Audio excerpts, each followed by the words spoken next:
दरवर्षीप्रमाणे यंदाही अवनी संस्था आणि न्यू कॉलेज कोल्हापूर यांच्या वतीनं रानभाजी महोत्सवाचं आयोजन करण्यात आलंय. रानभाज्यांमध्ये असलेली विविध पोषक तत्व, औषधी गुणधर्म, आरोग्याच्या दृष्टीनं याचे फायदे सर्वांपर्यंत पोहोचवण्यासाठी या महोत्सवाचं आयोजन करण्यात आलंय. या महोत्सवाचं उद्घाटन श्री प्रिन्स शिवाजी मराठा बोर्डिंग हाऊसचे अध्यक्ष डॉक्टर के.जी. पाटील आणि इतर मान्यवरांच्या उपस्थितीत करण्यात आलं.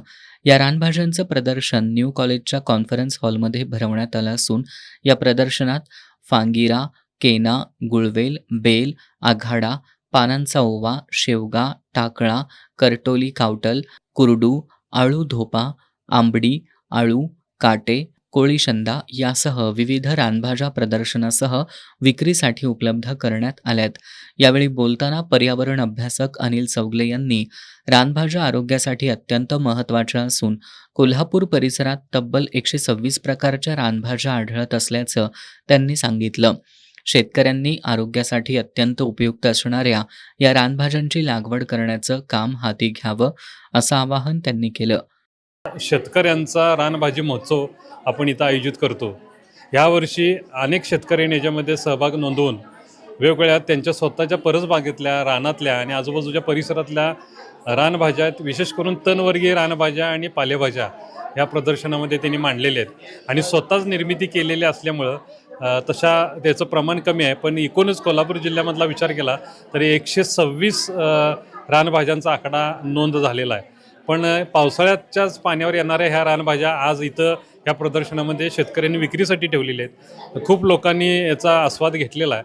पण ह्या भाज्या पावसाळ्यामध्ये आणि एकूणच दरवर्षी 3 सीझनमधल्या ज्या भाज्या आहेत त्या लोकांनी सेवन केल्या तर शेतकऱ्यांना चांगल्या पद्धतीनं याचा एक रोजगार उपलब्ध होईल आणि खऱ्या अर्थानं शाश्वत विकास व्हायला अडचण येणार नाही. त्यामुळं महिला शेतकरी वर्षानिमित्तानं यावर्षी सर्व शेतकऱ्यांनी अशा पद्धतीच्या काही भाज्यांचं लागवड करून परसबागेमध्ये निर्मिती करून लोकांच्यापर्यंत पोहोचवण्याचं काम हाती घ्यावं. रानभाज्यांचा आहारात समावेश केल्यास आरोग्याशी संबंधित अनेक समस्या कमी होण्यास मदत होऊ शकते. त्यामुळे रानभाज्या आरोग्यासाठी अत्यंत फायदेशीर असल्याचं शरण्या पोयेकर यांनी सांगितलं. गडिंग्लजला राहते मी, तर तिकडून खास रानभाज्यांचं प्रदर्शन बघण्यासाठी आले. आणि या रानभाज्यांचं आधी थोडीफार माहिती होती, म्हणजे कुरडू असू दे, टाकळा असू दे, तर त्याची माहिती होती. म्हणजे त्याच्यामुळं रानभाज्या खाल्ल्यामुळं पावसाळ्यामध्ये काय फायदे होतात तर ते आम्ही दरवर्षी आमच्या जवळच्या परिसरामध्ये मिळतात त्या रानभाज्या आम्ही खात असतो. आणि त्यामुळे जास्तीत जास्त रानभाज्या खाल्ल्यामुळे त्या दरम्यान, पावसाळ्यादरम्यान, तर आपल्याला त्याच्या शरीरासाठी आपल्याला लाभ होतो.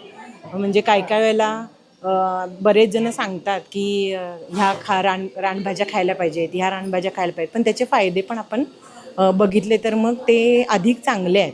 जसं की कुरडू खाल्ली तर आपल्याला मूतखड्याचा त्रास कमी प्रमाणात होतो किंवा टाकळा खाल्ला तर पोट साफ होतं. तर असे काही भाग आहेत तर ते आम्हाला ह्या रानभाज्यांमुळं कळाले आणि ते खाण्यासाठी आम्ही उत्सुक असतो. दरवेळी आलं, प्रदर्शन भरलं की मग आम्ही ते प्रदर्शनाला भेट देतो. कुठं पण असू दे त्या कालावधीत आम्ही तिथे येतो.